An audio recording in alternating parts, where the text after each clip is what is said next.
ఏ movie box ఈ May 10న Planet of the Apes సిరీస్లో 4th మూవీగా Kingdom of the planet of the Apes movie release అవుతుంది. ఒకవేళ మీరు ఇప్పటివరకు ఈ మూవీస్ చూసి ఉండకపోతే అవి ఏ ఓటీటీ ప్లాట్ఫామ్స్లో ఉన్నాయి, అవి చూసే ఆర్డర్ ఏంటి అనేది చూసేద్దాం.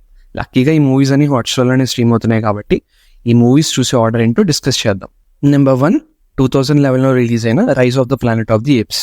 నెంబర్ 2 2014లో రిలీజ్ అయిన Dawn of the Planet of the Apes. Number 3 2017లో రిలీజ్ అయిన War for the Planet of the Apes. ఒకవేళ మీరు ఇందులో కొన్ని మూవీస్ చూసినా ఆర్ ఇప్పుడు రిలీజ్ అవబోతున్న మూవీ చూసే ముందు మీకు ఒక స్టోరీ రీక్యాప్ కావాలనుకున్నా ప్లీజ్ ఈ వీడియోని ఎండ్ వరకు చూసేసేయండి. Rise of the planet of the apes. ప్రపంచంలో ఉండే అద్భుతాలు దరిద్రాలన్నీ ఒక చిన్న ల్యాబొరేటరీలోంచి మొదలవుతుంటాయి. సో ఇప్పుడు కట్ చేస్తే జెన్సిస్ ల్యాబొరేటరీస్ అనే కంపెనీలో డ్రగ్ ట్రయల్స్లో భాగంగా డిఫరెంట్ కైండ్ ఆఫ్ డ్రగ్స్ని ఏప్స్ అండ్ చింపాంజీస్ మీద టెస్ట్ చేస్తున్నారు. అండ్ మన హీరో అదే కంపెనీలో సైంటిస్ట్గా వర్క్ చేస్తూ ఉంటాడు. హీరో వాళ్ళ ఫాదర్ సివియర్ ఆల్జైమర్స్తో సఫర్ అవుతుండడం వల్ల ఎలాగైనా ఈ డిసీజ్కి క్యూర్ కనిపెట్టాలని మన హీరో ALZ-122 అనే డ్రగ్ మీద డే అండ్ నైట్ వర్క్ చేస్తూ ఉంటాడు. నార్మల్ ఇంటెలిజెన్స్లో ఉండే ఒక ఫీమేల్ చింపాంజీ ఈ డ్రగ్స్ తీసుకున్న తర్వాత స్లైట్గా IQ లెవెల్ పెరిగి 20 స్టెప్స్లో లూకస్ టవర్ అనే పజిల్ని సాల్వ్ చేస్తుంది, which has the human record of doing it in 15 steps. So ఈ పాజిటివ్ రిజల్ట్స్ చూసిన మన హీరో ఫర్దర్ టెస్ట్ని కంటిన్యూ చేద్దాం అనుకుంటాడు. బట్ కొన్ని హఠాత్ పరిణామాల వల్ల ఆ చింపాంజీని షూట్ చేసి చంపేస్తారు. ఇప్పుడు మన హీరో అండ్ వాళ్ళ ఫ్రెండ్కి మాత్రమే తెలిసిన ఒక విషయం ఏంటంటే ఆ చనిపోయిన చింపాంజీ సెల్లో అప్పుడే పుట్టిన ఒక బుల్లి చింపాంజీ ఉందని. ఇప్పుడు మన హీరో దగ్గర రెండే ఆప్షన్స్ ఉన్నాయి. ఒకటి ఇంజెక్షన్ ఇచ్చి ఆ బేబీని చంపేయడం, లేదా ఇంటికి తీసుకువెళ్ళి దాన్ని పెంచుకోవడం. ఫ్యూచర్లో తన క్యారెక్టర్ని కట్ చేస్తారని తెలుసుకొని మన హీరో ఆ బేబీ చింప్ని ఇంటికి తీసుకువెళ్ళి దానికి సీజర్ అనే పేరు కూడా పెడతాడు. 3 years ఏజ్లోనే లూకస్ టవర్ పజిల్ని హ్యూమన్ రికార్డ్ అయిన 15 మూవ్స్లోనే సాల్వ్ చేస్తుంది మన సీజర్. ఆల్సో ఆ ఏజ్లో హ్యూమన్ చిల్డ్రన్ చేయలేని చాలా పనుల్ని మన బిల్లీ చింప్ చాలా ఈజీగా చేసేస్తుంది. ఇదంతా చూసిన మన హీరోకి ఒక విషయం బాగా అర్థమవుతుంది, దట్ ఆ డ్రగ్ ఏదైతే ఉందో అది మదర్ నుండి సన్కి జెనెటికల్గా ట్రాన్స్ఫర్ అయిందని. ఆ టెరిఫిక్ రిజల్ట్స్ చూసిన మన హీరో లేటర్ ALZ-113 అనే డ్రగ్ మీద వర్క్ చేయడం స్టార్ట్ చేసినప్పుడు ఈ విషయం గుర్తుపెట్టుకోండి, మనం తర్వాత మాట్లాడుకుందాం. ఇప్పుడు కట్ చేస్తే ఆఫ్టర్ ఫ్యూ ఇయర్స్ సొసైటీ వాళ్ళు కంప్లైంట్ చేయడంతో యంగ్ సీజర్ని ఏప్ సెంటర్లోకి ట్రాన్స్ఫర్ చేస్తారు. ఇప్పుడు మూవీ ఒక KGF టర్న్ తీసుకుంటుంది. రాటన్ కేజెస్లో బంధించబడిన ఏప్స్ ఒకవైపు, రోజు ఫుడ్ పెట్టకుండా టార్చర్ చేస్తున్న హ్యూమన్స్ ఒకవైపు, ఎక్స్పెరిమెంట్స్ కోసం ఆ మూగజీవాన్ని జెన్సిస్కి అమ్మేస్తున్న ఓనర్ ఒకవైపు. సో అదే టైంలో హీరో యష్ KGFలోకి ఎంట్రీ ఇచ్చినట్టు మన హీరో అయిన సీజర్ కూడా ఏప్ సెంటర్లోకి ఎంట్రీ ఇస్తుంది. లేటర్ ఆ బానిసత్వ సంఖ్యలు తెంచి ఏప్స్ అందరికీ ఫ్రీడమ్ని గిఫ్ట్ ఇచ్చి ఆ గ్రూప్కి వన్ అండ్ ఓన్లీ లీడర్ అవుతుంది మన కింగ్ సీజర్. ఒక సూపర్ వార్ఫేర్తో లాస్ట్లో బ్రిడ్జ్ మీద హ్యూమన్స్తో ఫైట్ చేసి సీజర్ ఆ ఏప్స్ అన్నిటిని రెడ్వుడ్స్ అనే ఫారెస్ట్కి తీసుకెళ్తుంది. ఫైనల్లీ హ్యూమన్ ఫ్రెండ్ మన కింగ్ని ఇంటికి రమ్మంటే ఆ ఫారెస్ట్ వైపు చూపించి సీజర్ ఈజ్ హోమ్ అని ఫస్ట్ టైం సీజర్ హ్యూమన్ లాగా మాట్లాడటంతో ఈ మూవీ ఎండ్ అవుతుంది. Dawn of the planet of the Apes part 1లో ఒక విషయాన్ని గుర్తుపెట్టుకోమన్నాను కదా, హీరో ఆ న్యూ డ్రగ్ అయిన ALZ-113 మీద వర్క్ చేస్తున్నప్పుడు పొరపాటున వాళ్ళ ఫ్రెండ్ ఆ డ్రగ్కి ఎక్స్పోజ్ అవుతాడు. లేటర్ కాఫ్, ఫీవర్, వామిటింగ్ లాంటి సిమ్టమ్స్ని ఇగ్నోర్ చేస్తూ సిమియన్ ఫ్లూ అనే వైరస్ని అందరికీ డిస్ట్రిబ్యూట్ చేస్తూ ఉంటాడు. అలా వైరస్ బ్రేక్ డౌన్ అయ్యి ఇమ్యూన్ పవర్ ఉన్నవాళ్ళు తప్ప majority of the human population చనిపోతారు. After a very few years ఇక్కడ హ్యాపీగా మ్యారేజ్ చేసుకుని పిల్లల్ని కన్న మన ఫాదర్ #లీడర్ అయిన సీజర్ హ్యూమన్స్కి దూరంగా ఫారెస్ట్లో ఒక ఏప్ కమ్యూనిటీని బిల్డ్ చేస్తాడు.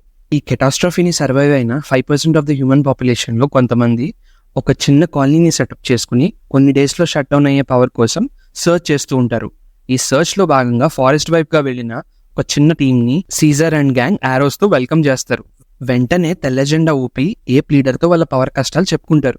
ఫస్ట్లో నో చెప్పినా లేటర్ హ్యూమన్స్ నీడ్ చూసి సీజర్ ఆ ఫారెస్ట్లో ఉన్న డ్యామ్ దగ్గర వర్క్ చేసుకోవడానికి పర్మిషన్ ఇస్తాడు. లేటర్ వైర్స్ అవి సెట్ చేయడానికి వచ్చిన ఒక ఫ్యామిలీ మీద జాలిపడి ఏప్స్ని కూడా వాళ్ళకి హెల్ప్ చేయమని ఆర్డర్ చేస్తాడు. హ్యూమన్స్ టార్చర్ని బాగా అనుభవించిన కోబా అనే ఏప్కి సీజర్ తీసుకున్న ఈ డెసిషన్ అస్సలు నచ్చదు. ఒక మార్గశిరం మధ్యరాత్రి హ్యూమన్స్ వాడే గన్తో సీజర్ని షూట్ చేసి దీనికి కారణం హ్యూమన్సే అని సీజర్ వాళ్ళ సన్ని మిగిలిన ఏప్స్ని బ్రెయిన్ వాష్ చేసి వార్ని స్టార్ట్ చేస్తాడు. ఈ వార్లో హ్యూమన్ స్ట్రెంత్ తక్కువగా ఉండడంతో చివరికి ఏప్సే విన్ అవుతాయి అండ్ వాళ్ళు హ్యూమన్స్ అందరినీ కేజెస్లో ఉంచి టార్చర్ చేయడం స్టార్ట్ చేస్తారు. కోబా చేసేది తప్పని చెప్పడానికి ట్రై చేసిన కొన్ని ఏప్స్ని నిర్దాక్షిణ్యంగా చంపేయడం వల్ల ఆ డెత్స్ని చూసిన మిగిలిన ఏప్స్ అన్ని హ్యూమన్స్ని టార్చర్ చేయడం తప్పని తెలిసిన కోబానే ఫాలో అవుతారు. కట్ చేస్తే ఒక హ్యూమన్ ఫ్యామిలీ సహాయంతో ప్రాణాలతో బయటపడ్డ మన సీజర్ ఒక క్రేజీ డ్యూయల్లో కోబాని చంపి మళ్ళీ పీస్ని తీసుకొస్తాడు. బట్ అప్పటికే జరగాల్సిన నష్టం అంతా జరిగిపోతుంది.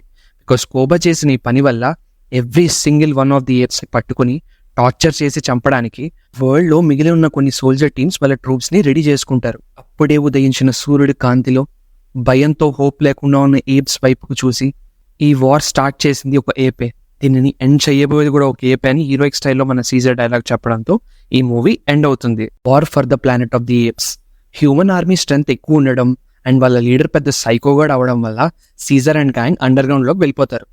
డివైడ్ అండ్ రూల్ పాలసీ బాగా తెలిసిన మన విలన్ ఏప్స్లో కొంతమంది హెల్ప్ తీసుకుని సీజర్ ఆర్మీ ఉన్న కొన్ని సీక్రెట్ కాలనీస్ మీద దాడి చేస్తూ ఉంటాడు. ఇదే టైంలో స్నో అనే ఒక నమ్మకమైన ఏప్ తనని ప్రొటెక్ట్ చేసుకోవడానికి సీజర్ దాగున్న ఏరియాని విలన్కి చెప్పేస్తుంది.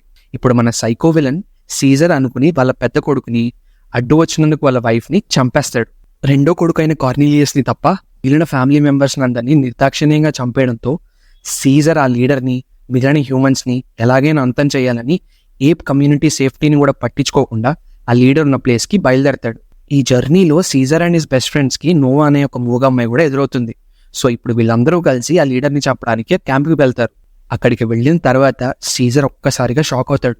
ఎందుకంటే ఆ మంచులో పెద్ద పెద్ద కేజెస్లో ఏప్ కమ్యూనిటీ మొత్తం ప్రిజనర్స్ లాగా బందీ అయి ఉంటారు. ఒక లీడర్గా ప్రొటెక్ట్ చేయాల్సిన నేను ఆ హ్యూమన్ లీడర్ని చంపాలనే నా ఈగో వల్ల నన్ను నమ్ముకున్న ఏప్స్ అని ఈ రోజు ఈ పొజిషన్లో ఉన్నాయని గ్రహించిన సీజర్ తనకు తానుగా విలన్స్కి లొంగిపోతాడు. వెంటనే చంపడం ఇష్టపడని మన సైకో సీజర్ని ఒక క్రాస్ టైప్ ఫుడ్ కట్టేసి ఫుడ్ అండ్ వాటర్ పెట్టకుండా RRRలో భీమ్ని రామ్ కొట్టినట్టు కొడుతూ టార్చర్ చేస్తూ ఉంటాడు. ఇదే టైంలో మన విలన్ ఏప్స్ని స్లేవ్స్ కింద మార్చి వేరే హ్యూమన్స్ ఎవరు ఈ క్యాంప్లోకి రాకుండా ఒక పెద్ద వాల్ కట్టిస్తూ ఉంటాడు. కట్ చేస్తే ఏప్స్ టుగెదర్ స్ట్రాంగ్ అనే వర్డ్ని మళ్ళీ గుర్తు చేసుకున్న సీజర్ తన ఈగోని పక్కన పెట్టి అక్కడ బందీ అయి ఉన్న ఏప్స్ని విడిపించాలని డిసైడ్ చేసుకుంటాడు. ఇంకా క్లైమాక్స్లో సైకో విలన్ అంటే పడని కొంతమంది హ్యూమన్స్ ఆ వాల్ని బ్రేక్ చేసి ఆ క్యాంప్ని క్యాప్చర్ చేసుకుంటారు. ఇదే మంచి టైం అని గ్రహించిన సీజర్ ఆ మూగమ్మాయి అండ్ కొంతమంది ఏప్స్తో కలిసి బందీ అయిన ఏప్స్ అన్నిటిని విడిపిస్తాడు. తన ఏప్ ఫ్యామిలీని హ్యూమన్స్కి దూరంగా ఒక సేఫ్ ప్లేస్కి తీసుకువెళ్లాలనే డిటర్మినేషన్తో తన గాయాన్ని కూడా లెక్క చేయని సీజర్ చివరికి మరణించడంతో ఈ మూవీ ఎండ్ అవుతుంది. ఈ సినిమా మళ్ళీ చూస్తున్నప్పుడు నాకు ఒకటే అనిపించింది, ఆదిపురుష్ మూవీ MS పెయింట్లో VFX చేయకుండా మంచిగా ఫేస్ ఎక్స్ప్రెషన్ అండ్ మూమెంట్స్ కనిపించేలా వానర సైన్యాన్ని డిజైన్ చేసి కొంత ఎమోషన్ని పెడితే బాగుండేదని. ఎనీవే, ఈ ఎక్స్ప్లెనేషన్ మీకు నచ్చిందా? అయితే వీడియోని ప్లీజ్ లైక్ చేసి ఈ మూవీని చూద్దాం అనుకున్న మీ ఫ్రెండ్స్తో ఈ వీడియోని షేర్ చేయండి. ఆల్సో ఇలాంటి movie recaps and movie reviews కోసం please subscribe to Movie buffs.